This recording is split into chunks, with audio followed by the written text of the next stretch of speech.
Ulo mo, 50 million sa ito, construction of building ni Kapampa. Sa Quezon City, District 4 yan. So yan, sinasabi ninyo, posible, hindi pa dahil sinagasa. Posible, pero hindi ko na natanong yan. Kasi ang tinanong ko lang yung sobrang lalaki. Di ba yung 3 billion, 3 billion, 3 billion?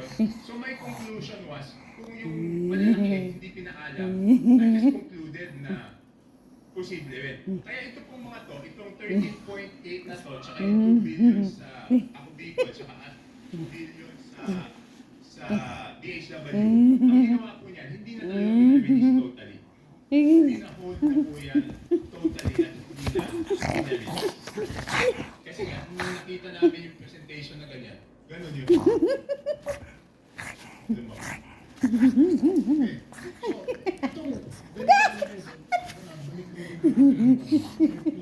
So, ito,